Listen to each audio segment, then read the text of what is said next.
ശാസ്ത്രം മനുഷ്യൻ്റെ മറ്റു പല സൃഷ്ടിപരമായ കഴിവുകളിലും എന്ന പോലെ ഒരു പ്രധാനപ്പെട്ട വിഷയമാണ്. അതിനെ മറ്റു പലതിനേക്കാളും എന്തെങ്കിലും പ്രാധാന്യം കൂടുതലോ കുറവോ ഒന്നുമില്ല. നന്നായിട്ട് കഥ എഴുതാൻ കഴിയുന്ന ആളുകളുണ്ട്, കവിത എഴുതാൻ കഴിയുന്ന ആളുകളുണ്ട്, അതുപോലെ തന്നെ മറ്റ് നിരവധി മേഖലയിൽ നന്നായിട്ട് അഭിനയിക്കാൻ കഴിയുന്ന ആളുകളുണ്ട്. അത്തരം പല ക്രിയേറ്റീവ് മേഖലകളിൽ ഉള്ളതുപോലെ തന്നെ ഒരു കാര്യം കാണുമ്പം അതിന് കാരണം എന്താണ് എന്ന് അന്വേഷിച്ച് കണ്ടെത്തുന്ന സ്വഭാവവും മനുഷ്യനുണ്ട്. ഓരോരുത്തർക്കും ഓരോന്നാണ്. കവിത എഴുതുന്ന ആൾക്ക് ചിലപ്പം പ്രകൃതിയിൽ നടക്കുന്ന ഒരു പ്രതിഭാസത്തിൻ്റെ കാരണം കണ്ടെത്താൻ കഴിഞ്ഞെന്ന് വരില്ല. തിരിച്ചും ഇതിലേതെങ്കിലും ഒന്നിന് വലിയ മഹത്വം കൽപ്പിക്കുന്നതിൽ പ്രാധാന്യമില്ല. മനുഷ്യൻ ഏറ്റവും സന്തോഷം തരുന്ന സംഗതി എന്താണെന്ന് ചോദിച്ചാൽ ശാസ്ത്രമാണെന്നൊന്നും പറയാൻ കഴിയില്ല. നല്ലൊരു പാട്ട് കേൾക്കുമ്പം കിട്ടുന്ന ആനന്ദമോ നല്ലൊരു സിനിമ കാണുമ്പം കിട്ടുന്ന സന്തോഷമോ ഒന്നും ഒരു ശാസ്ത്ര പരീക്ഷണം ചെയ്യുമ്പം കിട്ടിയെന്ന് വരില്ല. ശാസ്ത്ര പുസ്തകം വായിച്ചാലും കിട്ടില്ല. പക്ഷേ ശാസ്ത്രത്തിൻ്റെ പ്രാധാന്യം എന്താണെന്ന് വെച്ചാൽ ഈ നമുക്ക് സന്തോഷം തരുന്ന സംഗതികളൊക്കെ നമ്മളിൽ എത്തിക്കണമെങ്കിൽ ശാസ്ത്രം വേണം. നല്ല പാട്ട് കേട്ട് ആസ്വദിക്കണമെങ്കിൽ അത് റെക്കോർഡ് ചെയ്ത് കിട്ടണം. അതിന് ശാസ്ത്രം കൂടിയേ കഴിയൂ. നല്ല കഥ നിങ്ങൾക്കിഷ്ടമാണ്, പക്ഷേ അത് വായിക്കാൻ കിട്ടണമെങ്കിൽ അച്ചടിച്ച് കിട്ടണം.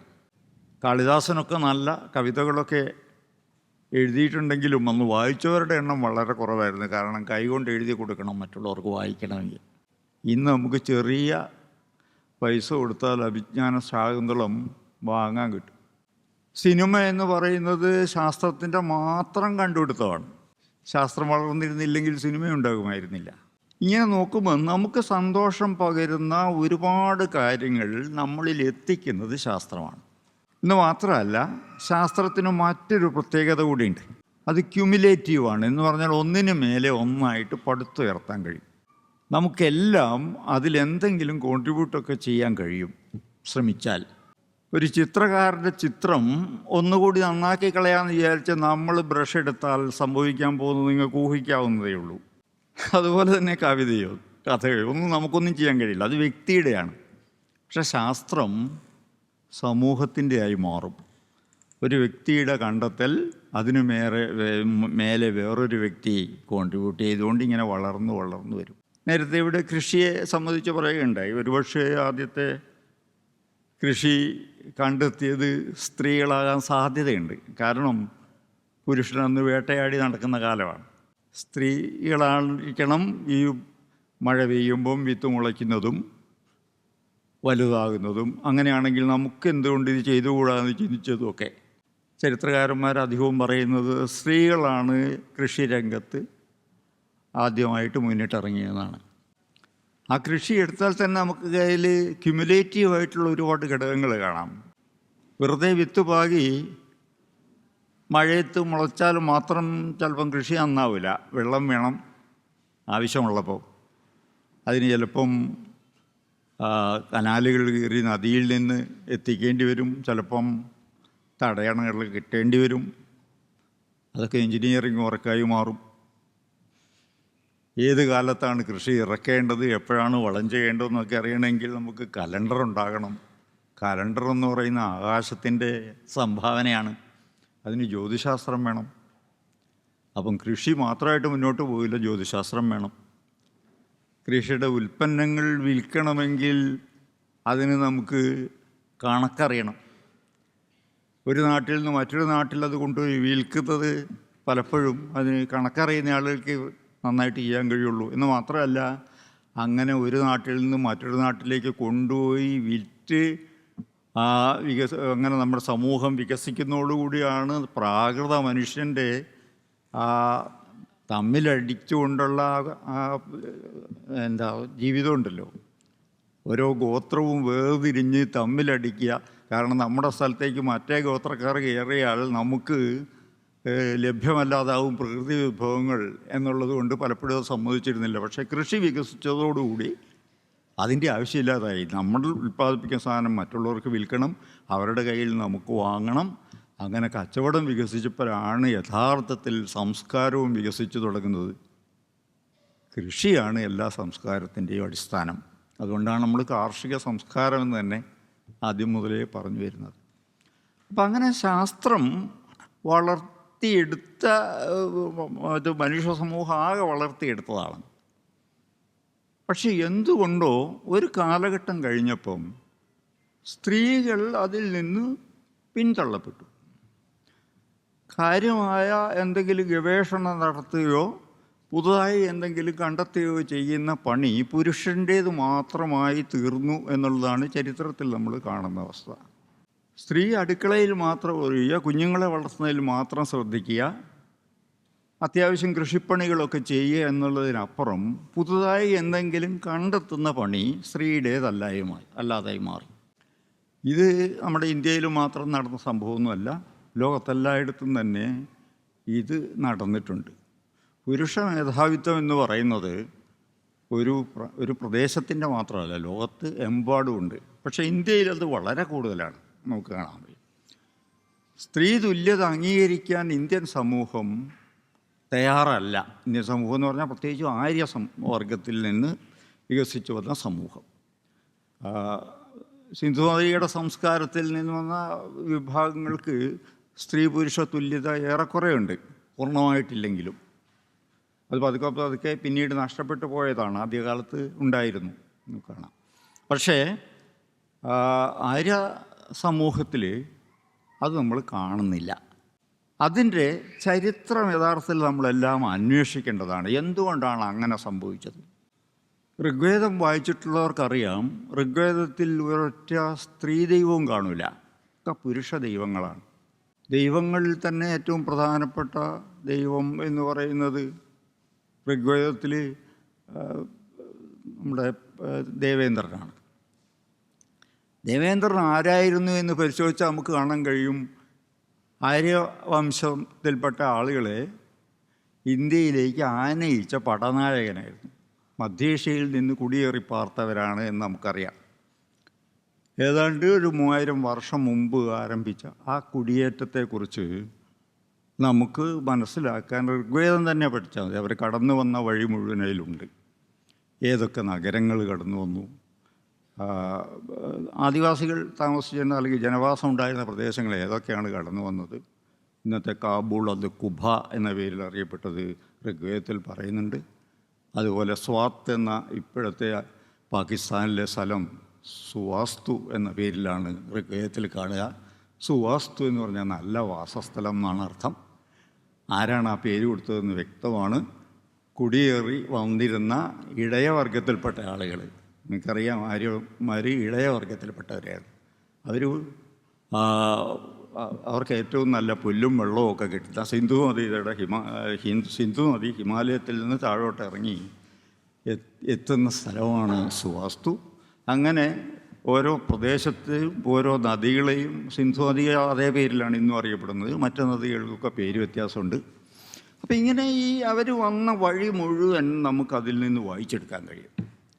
പക്ഷേ ഈ വായനയിൽ നമ്മൾ ഒരു കാര്യം പലപ്പോഴും വിട്ടുപോകുന്നുണ്ട്. ഇങ്ങനെ കുടിയേറിയത് പലപ്പോഴും പുരുഷന്മാരായ സാഹസികരായ ആളുകളാണ്. കുടുംബം ഒട്ടാകെ കുടിയേറിയതല്ല. സാഹസികരായ പുരുഷന്മാരുടെ പ്രവാഹമായിരുന്നു യഥാർത്ഥത്തിൽ ആര്യവംശത്തിൻ്റെ ഇന്ത്യയിലേക്കുള്ള വരവ്. ആ പോരുന്ന വഴിക്ക് കണ്ടതെല്ലാം കിട്ടിയതെല്ലാം അവർക്ക് വേണ്ടതെല്ലാം അവർ പിടിച്ചെടുത്തുകൊണ്ടാണ് വരുന്നത്. ആദിവാസികളായ മനുഷ്യർ അന്ന് ഇന്ത്യയിലുണ്ടായിരുന്നു. ഏതോ ഘട്ടത്തിൽ അതിനു മുമ്പ് കുടിയേറിയവർ തന്നെയാണ്.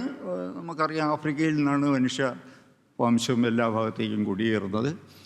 പോരുന്ന വഴിക്ക് പശുക്കളെ പിടിച്ചെടുത്തിട്ടുണ്ട്, മറ്റ് സ്വത്തുക്കൾ പിടിച്ചിട്ടുണ്ട്. ആ കൂട്ടത്തിൽ പിടിച്ചെടുത്ത കൂട്ടത്തിൽപ്പെട്ടതാണ് സ്ത്രീകളും. സ്ത്രീയെ എല്ലാ കാലത്തും ഒരു സ്വത്തായിട്ടാണ് കണ്ടിട്ടുള്ളത്. ആ സ്വത്ത് ആയിട്ട് കണ്ടിട്ടുള്ളത് കൊണ്ട് അവർക്കൊരിക്കലും തുല്യത എന്ന് പറയുന്ന ഒന്ന് ഇന്ത്യയുടെ ചരിത്രത്തിലില്ല. സ്ത്രീ എന്ന് പറയുന്നത് പിടിച്ചടക്കപ്പെട്ട ഒരു സ്വത്താണ്. ആ സ്വഭാവം നമ്മൾ ഇന്നും കീപ്പ് ചെയ്യാൻ ശ്രമിച്ചുകൊണ്ടിരിക്കുകയാണ്. സ്ത്രീക്ക് സ്വാതന്ത്ര്യം ഇല്ല എന്ന് ഋഗ്വേദകാലം മുതലേ വളരെ പ്രശസ്തമാണ്. എല്ലാ ശ്രുതികാരന്മാരും ഒക്കെ തന്നെ പറയുന്ന കാര്യങ്ങളാണ്. സ്ത്രീ സ്വാതന്ത്ര്യം അർഹതി എന്ന് പറയുന്നത് പിൽക്കാലത്തുണ്ടായ സ്വഭാവം മാത്രമല്ല, ആദ്യകാലം മുതലേ സ്ത്രീ എന്ന് പറയുന്നൊരു സ്വതന്ത്ര ജീവി ആയിരുന്നില്ല. പ്രസവിക്കാനും കുട്ടികളെ വളർത്താനും പുരുഷന് വേണ്ട കാര്യങ്ങൾ നടത്തിക്കൊടുക്കാനും വേണ്ടി മാത്രമുള്ള ഒന്നായിട്ടാണ് ഇന്ത്യൻ സമൂഹത്തിൽ തുടക്കത്തിൽ കാണുന്നത്. അത് മാറ്റിയെടുക്കാനുള്ള ശ്രമം ഇന്ന് നടക്കുന്നേ ഉള്ളൂ. അതിനൊരുപാട് കാലം എടുക്കും. അതാണ് ഇപ്പോഴത്തെ നമ്മുടെ പ്രശ്നം. അതെങ്ങനെ നമുക്ക് ആ ഒരു സ്ത്രീയുടെ സ്വാതന്ത്ര്യത്തിന് വേണ്ടിയുള്ള ഫൈറ്റ് എങ്ങനെ തീവ്രമാക്കാം, എങ്ങനെ ശക്തമാക്കാം എന്നുള്ളതാണ് യഥാർത്ഥത്തിൽ നമ്മുടെ മുന്നിലുള്ള പ്രശ്നം. ഞാൻ പറയുന്നത്, ശാസ്ത്രം എന്ന് പറയുന്നത് ഒറ്റപ്പെട്ട് പഠിക്കേണ്ട ഒരു കാര്യമല്ല. ശാസ്ത്രത്തോടൊപ്പം ചരിത്രവും കൂടി പഠിച്ചാൽ മാത്രമേ ശാസ്ത്രബോധം എന്ന് പറയുന്ന ഒന്നുണ്ടാവുള്ളൂ. ശാസ്ത്രബോധം എന്ന് നമ്മൾ പറയുന്നത് ശാസ്ത്രത്തെക്കുറിച്ച് ചിന്തിക്കാനുള്ള സംഗതിയല്ല. അത് യഥാർത്ഥത്തിൽ നമ്മുടെ സമൂഹത്തെക്കുറിച്ച് കൂടി ചിന്തിക്കാനുള്ളതാണ്. ചരിത്രബോധം അതിൻ്റെ ഭാഗമായിട്ടുണ്ടാകണം. എന്തുകൊണ്ട് സ്ത്രീക്ക് പുരുഷനെ പോലെ തുല്യത സമൂഹത്തിൽ കിട്ടുന്നില്ല എന്ന ചോദ്യം, അത് വളരെ പ്രസക്തമായ ചോദ്യമാണ്. അതൊരു ശാസ്ത്രീയമായ ചോദ്യമാണ്. അല്ലാതെ ശാസ്ത്ര പരീക്ഷണം നടത്തി ഉത്തരം കിട്ടുന്നത് മാത്രമല്ല ശാസ്ത്രം. ഇത്തരം അന്വേഷണങ്ങളുടെ ഭാഗമാണ്. ശാസ്ത്രബോധവും ശാസ്ത്രവും തമ്മിലുള്ള പ്രധാനപ്പെട്ട ഒരു വ്യത്യാസം അതാണ്. ശാസ്ത്രം പഠിച്ചതുകൊണ്ട് കിട്ടുന്നതല്ല ശാസ്ത്രബോധം. ശാസ്ത്രം പഠിച്ചിട്ട് കിട്ടാത്ത ധാരാളം ആളുകളുണ്ട്. നമുക്കറിയാം, രണ്ടാം ലോക മഹായുദ്ധത്തിൽ ആറ്റം ബോംബിട്ടിട്ട് ഹിരോഷിമയിലെ 1.5 ലക്ഷത്തോളം ആളുകളെ ചാമ്പലാക്കി കളഞ്ഞു. അതുണ്ടാക്കാൻ അമേരിക്കയിൽ മുൻകൈയെടുത്ത 2 പ്രസിദ്ധ ശാസ്ത്രജ്ഞന്മാരുണ്ട്. ഒന്ന് എഡ്വേർഡ് ടെല്ലറാണ്, മറ്റത് പേര് മനസ്സിൽ ഇങ്ങനെ പോകുന്നു. എന്തായാലും ഈ ബോംബിട്ട് ആ ജനതയെ കൊന്നൊടുക്കി യുദ്ധം വിജയിച്ചതിന് ശേഷം ഈ രണ്ട് ശാസ്ത്രജ്ഞന്മാരുടെ ഈ നിലപാടുകളിൽ ഉണ്ടായ ഒരു വലിയ മാറ്റമുണ്ട്. അതിലൊരാൾ ശാസ്ത്ര പരീക്ഷണം തന്നെ ഇനിയൊന്നും ഞാൻ ചെയ്യുന്നില്ല, കാരണം മനുഷ്യനെ കുരുതി കൊടുക്കാനാണ് ശാസ്ത്രമെങ്കിൽ അതിൽ ഇടപെട്ടിട്ട് കാര്യമില്ല എന്ന് പറഞ്ഞുകൊണ്ട് ശാസ്ത്രത്തിൽ തന്നെ പിൻവാങ്ങിയ ആളാണ്. മറ്റേ എഡ്വേർഡ് ടെല്ലർ എന്ന് പറയുന്ന ആൾ, നമുക്കിത് പോരാ, ആറ്റം ബോംബേ നമ്മൾ ഉണ്ടാക്കിയിട്ടുള്ളൂ, ഹൈഡ്രജൻ ബോംബ് ഉണ്ടാക്കണം, എന്നിട്ട് ലോകത്തിലെ 1ാമത്തെ ശക്തിയായി അമേരിക്ക മാറണം എന്ന് പറയേണ്ടായി. ഇത് 2 പേർക്കും സയൻസ് നന്നായിട്ടറിയാം, ഫിസിക്സ് അസലായിട്ടറിയാം. പക്ഷേ ശാസ്ത്രബോധം എന്ന് പറയുന്നത് ഈ അറിവ് കൊണ്ട് മാത്രം കിട്ടുന്നതല്ല. അതിൽ ഉയർന്ന ഒരു സാമൂഹ്യ ബോധവും ഉയർന്ന ചരിത്രബോധവും ഒക്കെ അടങ്ങിയിട്ടുണ്ട്. ഇതെങ്ങനെ വളർത്തിയെടുക്കാൻ കഴിയും എന്നുള്ളതാണ് വളരെ പ്രധാനം. നമ്മുടെ നാട്ടിൽ പലപ്പോഴും നമ്മുടെ സമൂഹത്തിൽ ഇല്ലാതെ പോകുന്ന ശാസ്ത്രബോധമാണ്. അതിൽ ഏറ്റവും മുന്നിൽ നിൽക്കുന്നത്, ശാസ്ത്രബോധ ഇല്ലായ്മയിൽ ഏറ്റവും മുന്നിൽ നിൽക്കുന്നത് നമ്മുടെ നാട്ടിലെ സ്ത്രീകളാണ്. അടുത്ത തലമുറയിലേക്ക് പോലും അന്ധവിശ്വാസങ്ങൾ പകർന്നു നൽകുന്നതിൽ വലിയൊരു പങ്കാണ് സ്ത്രീകൾ വഹിച്ചുകൊണ്ടിരിക്കുന്നത്. അതിന് കാരണം വളരെ വ്യക്തമാണ്. കാലാകാലമായിട്ട് സ്ത്രീകൾക്ക് വിദ്യാഭ്യാസം കൊടുത്തിരുന്നില്ല, സ്വതന്ത്രമായി ചിന്തിക്കാൻ അനുവദിച്ചിരുന്നില്ല. ശാസ്ത്രം എന്ന് പറയുന്നത് സ്ത്രീയുടെ അടുത്തുകൂടി ഇവിടെ പോയിരുന്നില്ല. പുരുഷന് കുറച്ചൊക്കെ ഇതിനുള്ള സ്വാതന്ത്ര്യവും അവകാശവും ഒക്കെ കിട്ടിയിരുന്നു. അതുകൊണ്ട് ഇന്നും നമ്മുടെ നാട്ടിലെ സ്ത്രീകൾ പ്രാകൃതമായ വിശ്വാസങ്ങൾക്കടിപ്പെട്ട് ജീവിക്കുകയാണ്. ബഹുഭൂരിപക്ഷവും, ഞാൻ എല്ലാവരെക്കുറിച്ചല്ല പറയുന്നത്, ബഹുഭൂരിപക്ഷവും പ്രാകൃതമായ അന്ധവിശ്വാസങ്ങൾ വെച്ച് പുലർത്തുകയാണ്. ആ പുലർത്തുന്നതെന്ന് മാത്രമല്ല, അവർ ചെയ്യുന്നത്, അവരാണ് കുഞ്ഞുങ്ങളെയൊക്കെ വളർത്തുന്നത്. നമ്മുടെ നാട്ടിൽ അങ്ങനെയാണല്ലോ. കുഞ്ഞുങ്ങളെ വളർത്തുന്ന സ്ത്രീകളായതുകൊണ്ട് അവരിൽ ഉള്ള എല്ലാ അന്ധവിശ്വാസങ്ങളും അടുത്ത തലമുറയിലേക്ക് കൈമാറാൻ അവർ ശ്രദ്ധിക്കുന്നുണ്ട്. ഇതാണ് നമ്മളെ നാട്ടിൽ ശാസ്ത്രം വളരാത്തതിനും ഒരു പ്രധാന കാരണം. സ്ത്രീകൾക്ക് മികച്ച വിദ്യാഭ്യാസം കിട്ടിയാൽ മാത്രമേ, പ്രത്യേകിച്ചും ശാസ്ത്ര വിദ്യാഭ്യാസം കിട്ടിയാൽ മാത്രമേ, ശാസ്ത്രബോധം അവർ ഉൾക്കൊണ്ടാൽ മാത്രമേ നമുക്ക് ശാസ്ത്രബോധമുള്ള പുതിയ തലമുറയെ ഉണ്ടാക്കിയെടുക്കാൻ കഴിയുള്ളൂ. അത് പുരുഷനും സ്ത്രീയും അതെ. കാരണം ആൺകുട്ടിയെല്ലാം വളർത്തുന്ന ഈ അമ്മമാരാണ്. പുരുഷന്മാർ മറ്റു പല കാര്യങ്ങളുമായിട്ട് നടക്കുന്ന, ഞാനത് പറയേണ്ട ആവശ്യമില്ല. നിങ്ങൾക്കറിയാം പുരുഷൻ എന്താ ചെയ്യുന്നതെന്ന്. കിട്ടുന്ന സമയം മുഴുവൻ തന്നെ എന്തെങ്കിലും തൊഴിലെടുത്താൽ ബാക്കി സമയം എന്തിനു വേണ്ടിയാണ് ഉപയോഗിക്കുന്നത്? ഇന്ത്യയിലെ ബഹുഭൂരിപക്ഷം പുരുഷന്മാരും അത് നമുക്കറിയുന്ന കാര്യമാണ്. സ്ത്രീകളാണ് വീട് നോക്കുന്നത്, കുട്ടികളെ വളർത്തുന്നത്. ആൺകുട്ടികളെയും പെൺകുട്ടികളെയും വളർത്തുന്നവരാണ്. അതുകൊണ്ട് ഏതെങ്കിലും തരത്തിലുള്ള ഉയർന്ന സാമൂഹ്യബോധമോ ശാസ്ത്രബോധമോ കൈമാറേണ്ടത് സ്ത്രീകൾ വഴിയാണ്. പക്ഷെ അതില്ലാത്ത സ്ത്രീകൾ വളരെ കൂടുതലുള്ളൊരു നാടാണ് നമ്മുടെ നാട്. അതുകൊണ്ടാണ് 140 കോടി മനുഷ്യരുണ്ടായിട്ടും ലോകശാസ്ത്രത്തിൽ ഇന്ത്യക്ക് ഒരു സ്ഥാനവും ഇല്ലാത്തത്. സാങ്കേതിക വിദ്യയിലുണ്ട് കുറേ ആളുകൾ, എൻജിനീയർമാരും ഒക്കെ ആയിട്ട്, കമ്പ്യൂട്ടർ വിദഗ്ധരൊക്കെ ആയിട്ട് പരിശീലനം നേടിയിട്ട് ഒരുപാട് പുതിയ പുതിയ കണ്ടെത്തലുകൾ ആ രംഗത്ത് നടക്കുന്നുണ്ട്.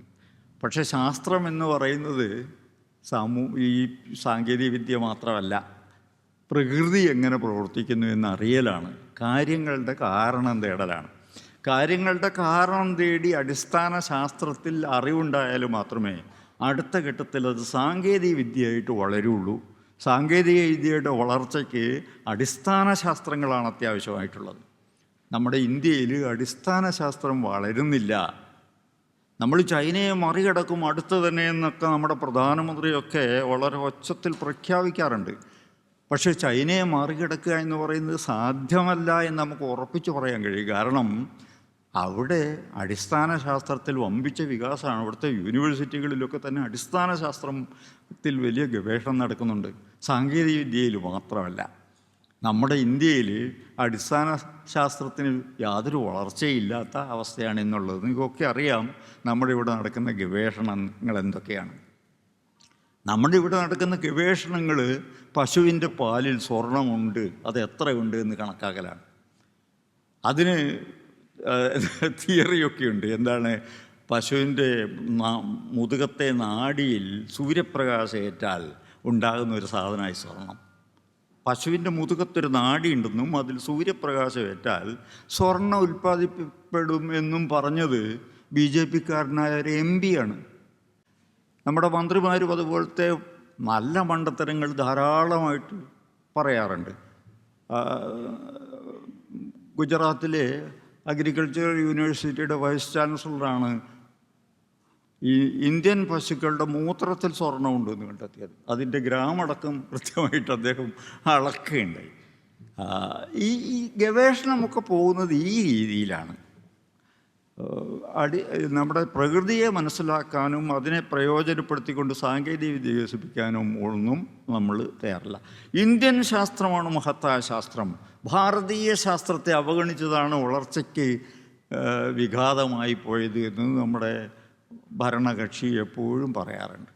ഇന്ത്യൻ ശാസ്ത്രം എന്ന് പറയുന്നൊരു ശാസ്ത്രമല്ല. ശാസ്ത്രം മനുഷ്യന് പൊതുവിലാണ്. ഞാൻ നേരത്തെ പറഞ്ഞു, ഒരു സാമൂഹ്യ സൃഷ്ടിയാണ്.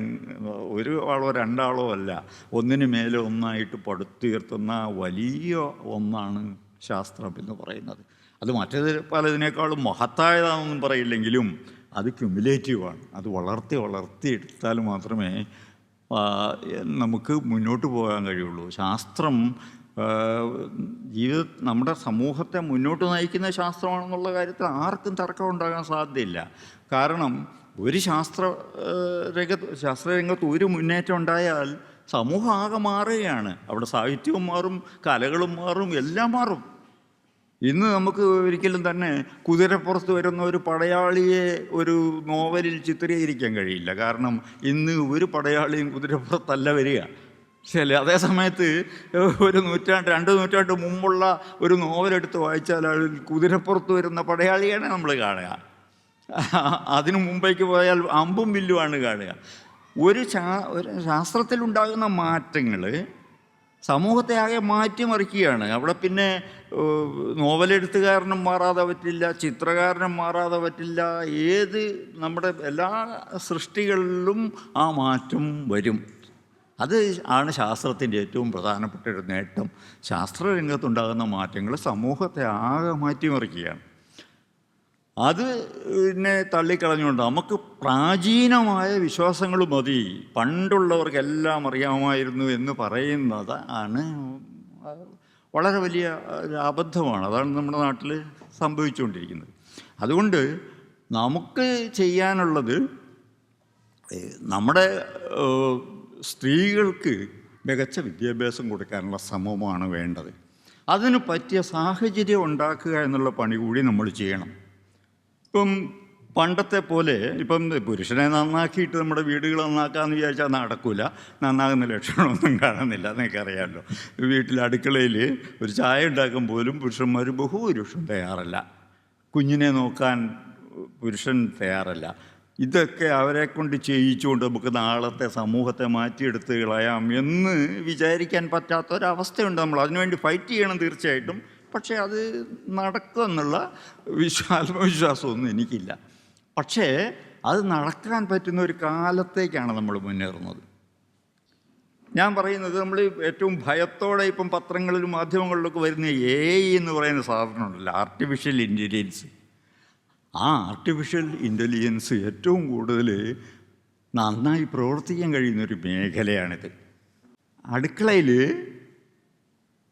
സ്ത്രീകൾ ചെയ്യുന്ന പണി ചെയ്യാൻ പറ്റിയ ഒരു റോബോട്ട് ഉണ്ടാക്കാൻ പ്രയാസമൊന്നുമില്ല. ഏറെ കാലമൊന്നും ഇതിന് വേണ്ടി വരില്ല. ഹ്യൂമനോയിഡ് റോബോട്ടുകൾ വന്നുകൊണ്ടിരിക്കുകയാണ്. കുഞ്ഞുങ്ങളെ നോക്കാൻ പറ്റിയ, ഇപ്പം നമ്മുടെ നഴ്സറിയിലൊക്കെ തീർച്ചയായിട്ടും നമുക്ക് നഴ്സറികൾ വേണ്ടി വരും. കുഞ്ഞുങ്ങൾക്ക് കളിച്ച് വളരാൻ ഒരു കുഞ്ഞൊക്കെ ഉള്ള വീടുകളാണ് അധികവും. കുഞ്ഞുങ്ങൾക്ക് വളരാൻ നല്ല നഴ്സറികൾ വേണം. പക്ഷേ നഴ്സറികളിലെല്ലാം തന്നെ എല്ലാ കുഞ്ഞുങ്ങളെയും നോക്കാൻ ഒരു ആയയൊക്കെ ഉണ്ടാകുക. വളരെ മോശമാണ്. പേടിപ്പിച്ചൊക്കെയാണ് കുട്ടികളെ അടക്കിയിരുത്തുന്നത്. കുഞ്ഞുങ്ങളെ എങ്ങനെ പേടിപ്പിച്ച് വളർത്തേണ്ടവരല്ല എന്ന് നമുക്കറിയാം. അതുകൊണ്ട് ഇത്തരം കാര്യങ്ങളിൽ കുഞ്ഞുങ്ങളെയൊക്കെ ശ്രദ്ധിക്കാൻ പറ്റിയ ഹ്യൂമനോയിഡ് റോബോട്ടുകൾ ഉണ്ടാകണം. ആയ വേണ്ട എന്നല്ല, ആയമാരുടെ എണ്ണം വർദ്ധിപ്പിക്കാൻ നമുക്ക് പരിധിയുണ്ട്. പക്ഷേ ഇത്തരം സംവിധാനങ്ങൾ വേണം. കുഞ്ഞുങ്ങളെ ശ്രദ്ധിക്കാൻ പറ്റുക, പ്രായമായ ആളുകളുടെ നോക്കാൻ, അവരുടെ കൈ പിടിച്ച് അവരെ നടത്താൻ, ഇതൊന്നും ചെറുപ്പക്കാരെ കൊണ്ട് ചെയ്യാൻ കഴിയുമെന്ന് തോന്നുന്നില്ല. കാരണം കാലം മാറുകയാണ്. കൂടുതൽ ആളുകൾ പല വ്യത്യസ്ത മേഖലകളിലേക്ക് പോകണം. നാട്ടിൽ പോലും നമ്മുടെ കുട്ടികളാരുമില്ല. നിങ്ങൾക്കറിയാം, പത്തനംതിട്ട പോലെയുള്ള ജില്ലകളിലൊക്കെ ആകെ അച്ഛനും അമ്മയും മാത്രമേ ഉണ്ടാവുള്ളൂ. പ്രായമായ ആളുകൾ മാത്രമേ വീട്ടിലുണ്ടാവുള്ളൂ. ബാക്കിയെല്ലാം ഒന്നുകിൽ സ്റ്റേറ്റ്സിലാണ് എന്ന് പറയും, അല്ലെങ്കിൽ കാനഡയിലാണ്, അല്ലെങ്കിൽ ജർമ്മനിയിലാണെന്നാണ് പറയുക. അങ്ങനെ മക്കളെല്ലാം വിദേശത്ത് പ്രായമായ ആളുകളെ നോക്കാൻ പോലും സാധ്യതയില്ലാത്ത അവസ്ഥയാണ് വരുന്നത്. ഞാൻ പറയുന്ന ഇത്തരം സംവിധാനങ്ങൾ നമുക്ക് വളർത്തിയെടുത്തുകൊണ്ട് നമ്മുടെ സാമൂഹ്യ ജീവിതത്തിൽ അതിനെ ഇടപെടിക്കാൻ കഴിയണം. അതിനെ ഭയത്തോടെയല്ല കാണേണ്ടത്. അത് എങ്ങനെ നമുക്ക് സാമൂഹ്യ വളർച്ചയ്ക്ക് അതിനെ ഉപയോഗപ്പെടുത്താൻ കഴിയുമെന്ന രീതിയിൽ കാണണം. അത് കുറേയൊക്കെ തൊഴിലൊക്കെ നഷ്ടപ്പെടുത്തി വരും. ചിലപ്പം ഒരുപാട് ക്ലാർക്കുമാരുടെ തൊഴിൽ പോയി എന്ന് വരും.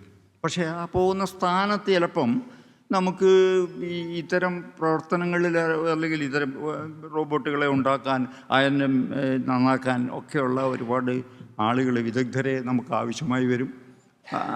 അത് കൃത്യമായൊരു കണക്കൊന്നുമില്ല, നമ്മൾ പഠിക്കേണ്ടതാണ്. ഞാനിതിനെയൊക്കെ എല്ലാ പ്രശ്നവും പരിഹരിക്കുമെന്നുള്ള മട്ടിലല്ല പറയുന്നത്.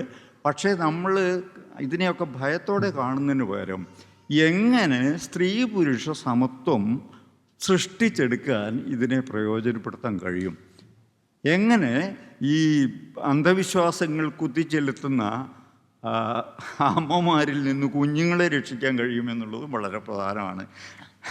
വളരെ ഞാൻ പറയുമ്പം ചിലപ്പം അമ്മമാരിൽ നിന്ന് കുഞ്ഞുങ്ങളെ അകറ്റാനാണ് ഞാൻ പറയുന്നത്. അങ്ങനെയല്ല. ഒരുപാട് അന്ധവിശ്വാസങ്ങൾ പുതിയ തലമുറയിലേക്ക്, കുഞ്ഞുങ്ങളിലേക്ക് കുത്തിച്ചെലുത്തുകയാണ്. നമ്മുടെ ഉള്ളിൽ പണ്ടേ ഉള്ള ജാതിയും മതവും ഒക്കെ ഉണ്ട്. നമുക്ക് കേരളത്തിലറിയാം, നമ്മൾ ഒരുപാട് പുരോഗമനമൊക്കെ വന്നാണ്, നവോത്ഥാനം നടന്നാണെന്നൊക്കെ നമ്മൾ ക്ലെയിം ചെയ്യും. പക്ഷേ ഈ നവോത്ഥാനം പുറമേക്ക് മാത്രമായിരുന്നു. നമ്മുടെയൊക്കെ ഉള്ളിൽ ജാതിയുണ്ട്, മതമുണ്ട്, നാട്ടിലുള്ള ദൈവങ്ങൾ മുഴുവനുണ്ട്. ഇതെല്ലാം കൂടെ ചേർന്നിട്ടാണ് നമ്മളെ രൂപപ്പെടുത്തിയിരിക്കുന്നത്. ഞാൻ പറഞ്ഞ എൻ്റെ മുന്നിലിരിക്കുന്ന ഇവിടെ ഇരിക്കുന്ന ആളുകളെയല്ല, നമ്മുടെ സമൂഹത്തിലെ ആളുകളെയാണ്. എല്ലാവരുടെയും ഉള്ളിൽ പഴയ ജാതിയും മതവും മറ്റന്ധവിശ്വാസങ്ങളും ഒരുപാട് ദൈവങ്ങളും കുടിയേറിയിരിക്കുകയാണ്.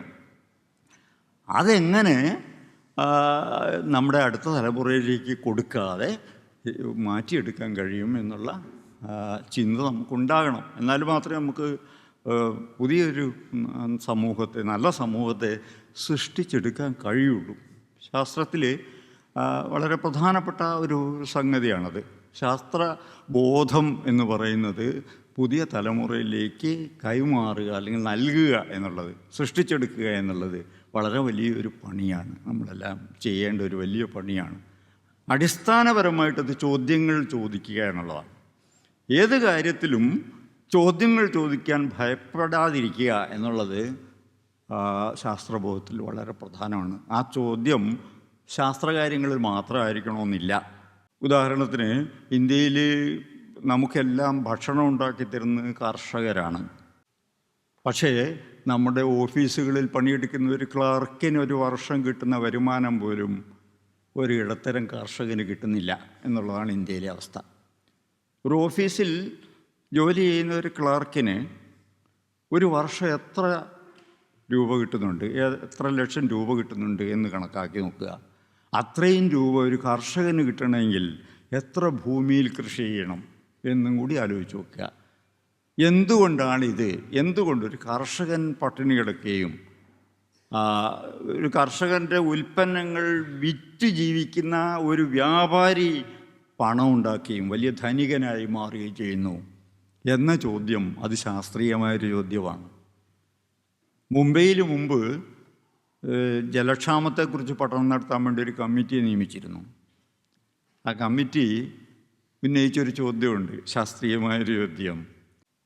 അവിടെ ഏറ്റവും താഴെ തലത്തിൽ, ഏറ്റവും ഉയരം കുറഞ്ഞ സ്ഥലങ്ങളല്ല, ചതുപ്പ് നിലങ്ങൾ, അവിടെ ജീവിക്കുന്ന ആളുകൾക്ക് രാവിലെ 1 മണിക്കൂറൊക്കെ വെള്ളം കിട്ടുള്ളൂ, ശുദ്ധജലം കിട്ടുള്ളൂ. അതേസമയത്ത് മലബാർ ഹിൽ പോലെ ഉയർന്ന സ്ഥലങ്ങളിൽ 24 മണിക്കൂറും വെള്ളം കിട്ടും. വെള്ളം ഫിസിക്സ് പറയുന്നത് താഴോട്ടാണ് ഒഴുകുക എന്നാണ്. ഏറ്റവും താഴെ ജീവിക്കുന്ന ആളുകൾക്ക് വെള്ളം കിട്ടാതിരിക്കുകയും കുന്നിൻ്റെ മുകളിൽ ജീവിക്കുന്നവർക്ക് 24 മണിക്കൂറും വെള്ളം കിട്ടുകയും ചെയ്യുന്നുണ്ടെങ്കിൽ അതെങ്ങനെ ശാസ്ത്രമാകും എന്നൊരു ചോദ്യം അവരുന്നയിക്കുകയുണ്ടായി. ഇത്തരം ചോദ്യങ്ങൾ സമൂഹത്തിൽ ഉന്നയിക്കാൻ നമുക്ക് കഴിയണം. അത് ശാസ്ത്രരംഗത്ത് മാത്രമുള്ള ചോദ്യങ്ങളല്ല, സാമൂഹ്യ രംഗത്തും സാമ്പത്തിക രംഗത്തും ഒക്കെ തന്നെ ചോദിക്കേണ്ട ചോദ്യമാണ്. അങ്ങനെ ചോദ്യം ചോദിച്ചുകൊണ്ട് ശാസ്ത്രബോധമുള്ള ഒരു സമൂഹത്തെ സൃഷ്ടിച്ചെടുക്കുക എന്നുള്ളത് വളരെ പ്രധാനമാണ്.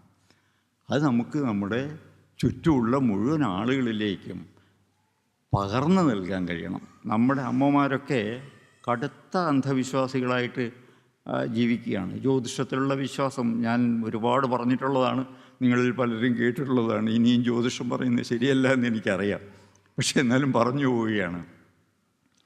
ചൊവ്വാദോഷം കാരണം കല്യാണം കഴിക്കാതിരിക്കുന്ന എത്ര പേരാണ് ഇന്നുള്ളത്? എന്താ ചൊവ്വാന്ന് ആരും നമ്മുടെ അമ്മമാരോട് പറഞ്ഞു കൊടുക്കുന്നില്ല.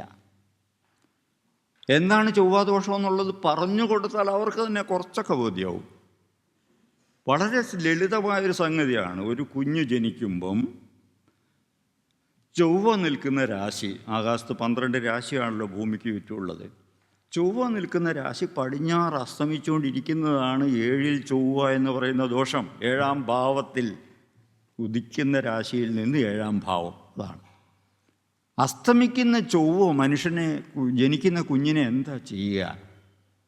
ഈ ചൊവ്വയിൽ പോയി നമ്മുടെ ഉപഗ്രഹങ്ങളിലൊക്കെ പോയിട്ട് അവിടെ പരതി നടന്ന് മണ്ണ് പരിശോധനയൊക്കെ നടത്തുകയാണ് ഈ അമേരിക്കക്കാരും നാസക്കാരും ചൈനക്കാരും ഒക്കെ. അവരെ ആരെ ഉപദ്രവിക്കാൻ ചൊവ്വ തയ്യാറാകുന്നില്ല. പാവം ഇന്ത്യക്കാരെ, പ്രത്യേകിച്ച് കേരളീയരെയാണ്, ഒരു ഉപദ്രവം ചെയ്യാത്ത കേരളീയരാണ് ഈ ചൊവ്വ ഉപദ്രവിക്കുന്നത്. ഭയങ്കര രസമുള്ള കാര്യമാണ്. ചൊവ്വയിൽ പോയി മണ്ണ് മാന്തുന്നവരെ ചൊവ്വ ഉപദ്രവിക്കില്ലെന്നും ഇവിടെ ഈ കേരളത്തിൽ കഴിയുന്ന മനുഷ്യരെ അവരുടെ വിവാഹം മുടക്കുന്ന പണിയാണ് ചൊവ്വ ചെയ്തുകൊണ്ടിരിക്കുന്നത് എന്നുള്ളത് രസകരമായൊരു സംഗതിയല്ലേ? ഇത് നമ്മുടെ അമ്മമാരോട് ചോദിക്കാൻ നമുക്ക് കഴിയണ്ടേ? അവർക്ക് അതിനെക്കുറിച്ച് ചർച്ച ചെയ്യേണ്ട ആവശ്യമില്ലേ? ഇങ്ങനെ എന്തൊക്കെ ഇതൊക്കെ ദോഷങ്ങളാണ്. ഇപ്പം ഇത് വാസ്തുശാസ്ത്രം എന്നും പറഞ്ഞ് നമ്മുടെ നാട്ടിൽ ഏത് നല്ല എൻജിനീയർ പ്ലാൻ വരച്ചു കൊടുത്താലും നമ്മുടെ ഈ എന്താ ആളുകൾക്ക് തൃപ്തി വരണമെങ്കിൽ ഒരു ജ്യോതിഷി അല്ല ഒരു വാസ്തുശാസ്ത്രജ്ഞനും കൂടി നോക്കിയിട്ട് അത് ശരിയായ സ്ഥാനത്താണോ അതിലെ ജനലുകളും വാതിലുകളും അടുക്കളയും കിണറും ഒക്കെ എന്ന് പരിശോധിക്കണം. അതറിഞ്ഞേ പറ്റുള്ളൂ.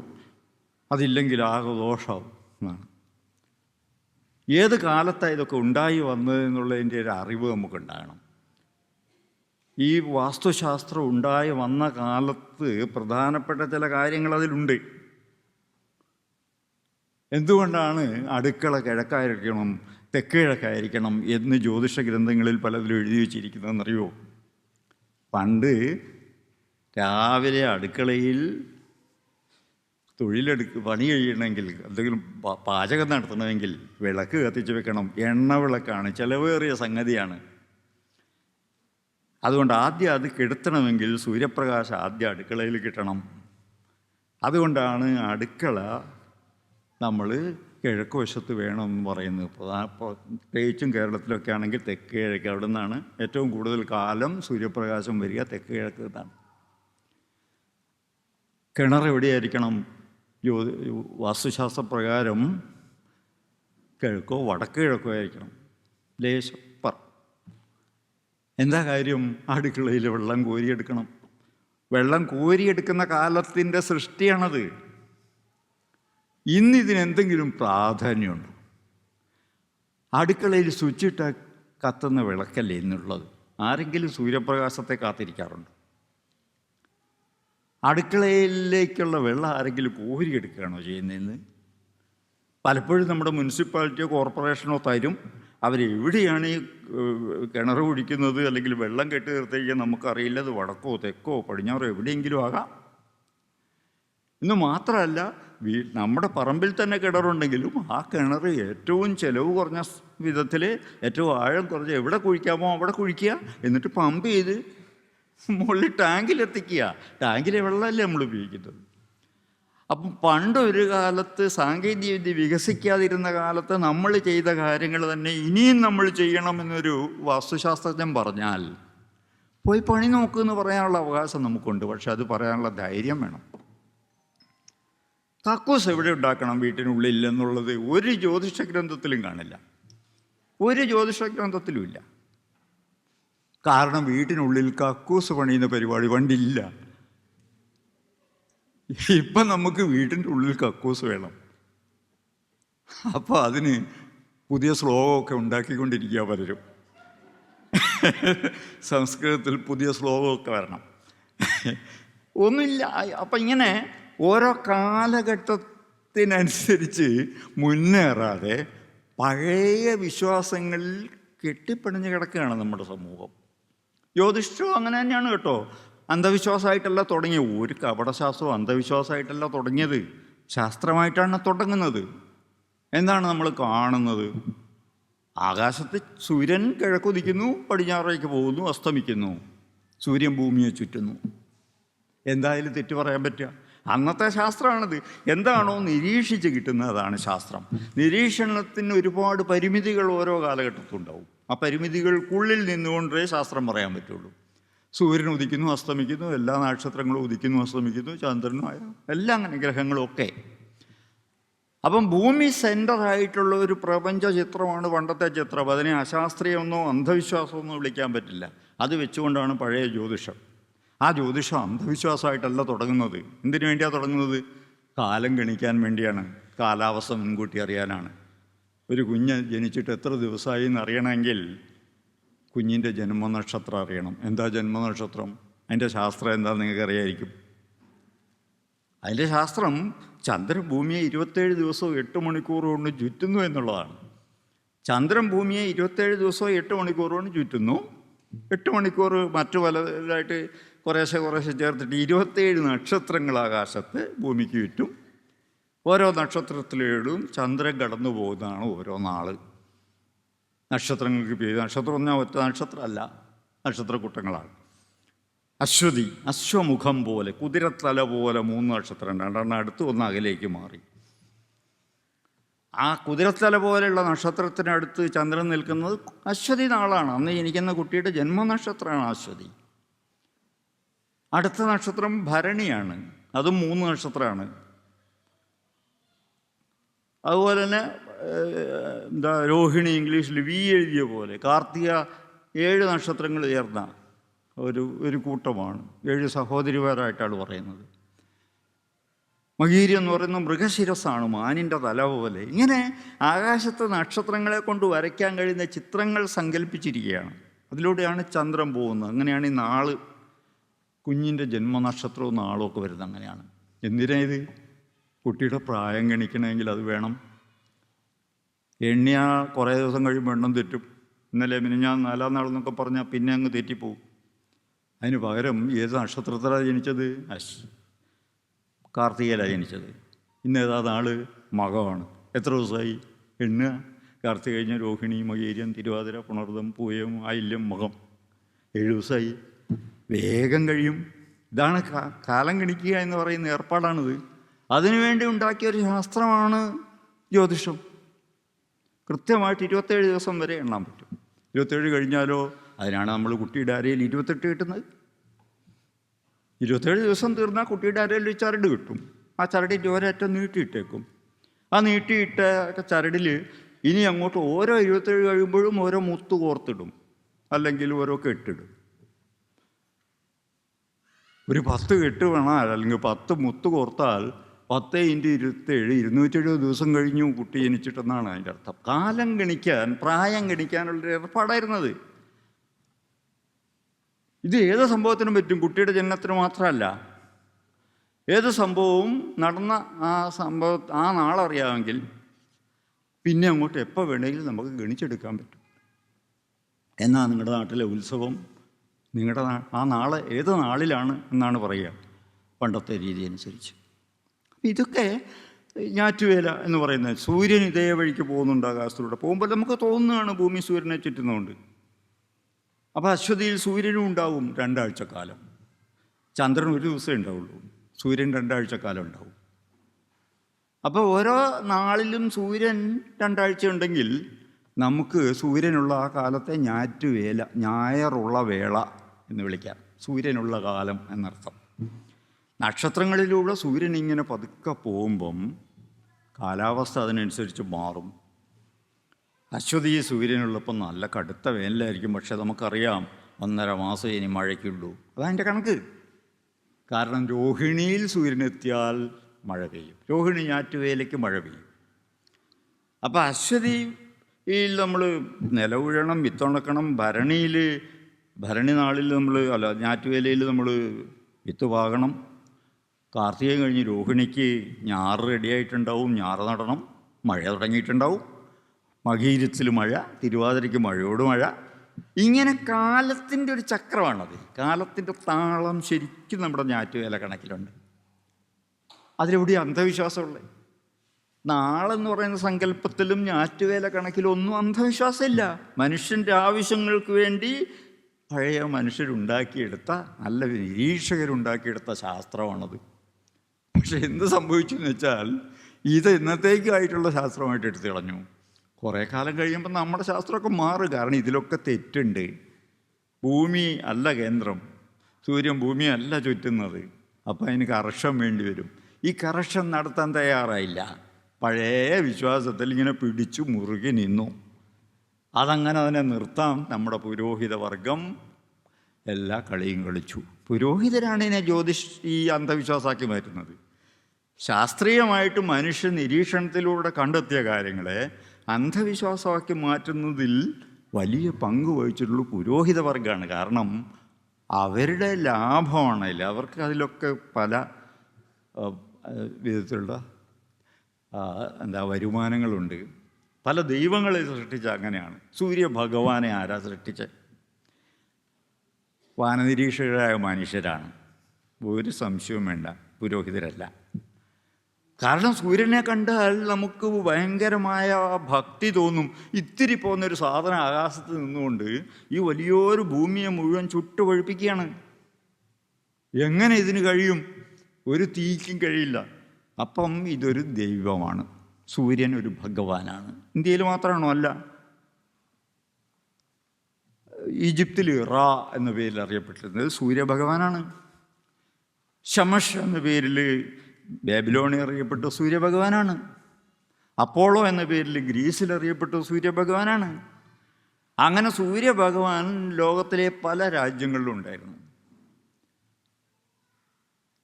ഇതുപോലെ എല്ലാ ദൈവങ്ങളും ഉണ്ടായി വന്നത്. കാര്യങ്ങളുടെ കാരണം തേടുന്ന മനുഷ്യൻ കാരണം കണ്ടുപിടിക്കാൻ കഴിയാതെ വരുമ്പം ദൈവമാക്കി മാറ്റും. സൂര്യനെ ദൈവമാക്കി, വായു ഭഗവാനെ ഉണ്ടാക്കി, കാരണം കൊടുങ്കാറ്റിൻ്റെ കാരണം അറിയില്ല. അഗ്നിദേവനെ ഉണ്ടാക്കി. ഇങ്ങനെ മഴ പെയ്യാനൊക്കെ ദേവന്മാരുണ്ട്. ഈ ദൈവങ്ങളെയൊക്കെ ഒരു കാലത്ത് സൃഷ്ടിച്ചത് അന്ധവിശ്വാസമായിട്ടല്ല. പക്ഷേ ഇതിനെ നിലനിർത്തുക എന്നുള്ളത് പുരോഹിതരുടെ കടമയായി മാറും. കാരണം അവരുടെ വരുമാന മാർഗ്ഗമാണ്. ഈ പൂജകളും കർമ്മങ്ങളും ഒക്കെ കൊണ്ട് മുന്നോട്ട് പോയാൽ മാത്രമേ അവർക്ക് വരുമാനം ഉണ്ടാവുള്ളൂ. അപ്പം പിന്നെ ഒരു കാലത്ത് മനുഷ്യൻ കണ്ടുപിടിച്ചു ഇതൊന്നും ശരിയല്ല. സൂര്യൻ അങ്ങനെ ചെറിയ സാധനമൊന്നുമല്ല. 15 കോടി കിലോമീറ്റർ അകലെ നിൽക്കുന്നതുകൊണ്ടാണ് ചെറുതായി കാണുന്നത്. ഭൂമിയുടെ 13 ലക്ഷം ഇരട്ടിയുണ്ട്. 13 ലക്ഷം ഭൂമിയുടെ അത്രയുണ്ട്. അതിൻ്റെ ഉള്ളിൽ ഫ്യൂഷൻ നടക്കുകയാണ്. 60 കോടി ടൺ ഹൈഡ്രജൻ ഓരോ സെക്കൻഡിലും ഹീലിയമായി മാറുന്നുണ്ട്. അധികമുള്ള ഊർജ്ജമാണ് പുറത്തേക്ക് വിടുന്നത്. അങ്ങനെ വിടുന്ന എനർജിയുടെ ഭൂമിക്ക് കിട്ടുന്ന 250 കോടിയിലൊരംശമാണ്. നിങ്ങൾ ആലോചിച്ച് നോക്കണേ. ഭൂമിക്ക് കിട്ടുന്നത് സൂര്യൻ ഉൽപ്പാദിപ്പിക്കുന്ന ചൂടിൻ്റെ 250 കോടിയിലൊരംശമാണ്. പക്ഷെ നമ്മുടെ മതഗ്രന്ഥങ്ങൾ പറയുന്നത് എന്താണ്? പകല് മനുഷ്യന് വെളിച്ചം നൽകാൻ വേണ്ടി ദൈവം സൂര്യനെ സൃഷ്ടിച്ചു എന്നാണ്. നിങ്ങൾക്ക് ഖുറാനിൽ നോക്കിയാൽ കാണാം. അതുതന്നെയാണ് ബൈബിളും പറഞ്ഞിട്ടുള്ളത്. പകൽ സമയത്ത് വെളിച്ചം കിട്ടാൻ, മനുഷ്യന് വെളിച്ചം കിട്ടാൻ സൂര്യനെ സൃഷ്ടിച്ചാൽ കുറച്ചും കൂടി അടുത്ത് ഒരു ചെറിയ സൂര്യനെ സൃഷ്ടിച്ചാൽ പോരെ. ഇത്രയും 15 കോടി കിലോമീറ്റർ അകലെ കൊണ്ടുപോയിട്ട് അതിൻ്റെ 250 കോടിയുടെ അംശം മനുഷ്യന് നൽകേണ്ട വല്ല ആവശ്യമുണ്ടോ? അപ്പം ഇങ്ങനെ ഒരു കാലത്ത് അറിവില്ലായ്മയിൽ നിന്ന് വന്ന വിശ്വാസങ്ങളെ പുരോഹിതവർഗം അന്ധവിശ്വാസങ്ങളാക്കി മാറ്റി നിലനിർത്തുന്നതിൻ്റെ ചരിത്രമാണ് നമ്മൾ കാണുന്നത്. ഇത്തരം വിശ്വാസങ്ങളെല്ലാം പൊളിക്കാൻ നമുക്ക് കഴിയണം. സാധാരണക്കാരായ സ്ത്രീകളോടൊക്കെ നമുക്ക് ഇത്തരം കാര്യങ്ങൾ നിങ്ങൾക്ക് തന്നെ പറയാൻ കഴിയും. അയൽക്കാരോടൊക്കെ പറയാൻ കഴിയും. ഇതെന്ത് വിശ്വാസമാണ്? ഇനി ഒരുപാട് കാര്യം ഞാൻ പറഞ്ഞിട്ട് ഇവിടെ ഒരുപാട് സമയം പോകണ്ട. ഇനി ഒരുപാട് പേർക്ക് ഇവിടെ സംസാരിക്കാനുള്ളതാണ്. നമുക്ക് ആവശ്യം ശാസ്ത്രബോധമാണ്. പുതിയൊരു കാലത്തിനനുസരിച്ച് ശാസ്ത്രത്തെ സൃഷ്ടിച്ചെടുക്കാനുള്ള ഉത്തരവാദിത്വം കൂടി നമുക്കുണ്ട്. സ്ത്രീകൾക്ക് അനുകൂലമായ സാഹചര്യമുള്ള ഒരു പുതിയ ശാസ്ത്ര ലോകം സൃഷ്ടിച്ചെടുക്കാൻ നമ്മളിൽ തന്നെ വിദ്യാഭ്യാസമുള്ള ആളുകൾ ശ്രമിക്കണം. മൾട്ടിനാഷണൽസിൻ്റെ ജോലിക്കാരായിട്ട് എന്തെങ്കിലും അവർക്ക് വേണ്ട കണ്ടുപിടുത്തങ്ങൾ നടത്തുന്നതിന് പകരം ഈ പുതിയ AI ഒക്കെ നമുക്ക് വേണ്ടി ഉപയോഗപ്പെടുത്തണം. നമ്മുടെ ജീവിതം മെച്ചപ്പെടുത്താൻ, സ്ത്രീ സമൂഹത്തിൻ്റെ ജീവിതം മെച്ചപ്പെടുത്താൻ, നമ്മുടെ ഭാവി കുഞ്ഞുങ്ങളുടെ ജീവിതം മെച്ചപ്പെടുത്താൻ എങ്ങനെ ഉപയോഗിക്കാൻ കഴിയും എന്നുള്ള ആലോചനകളൊക്കെ നടക്കേണ്ട കാലമാണ്. അത് നമുക്കുണ്ടാകണം എന്ന് പറഞ്ഞുകൊണ്ട് ഞാൻ നിർത്തുകയാണ്.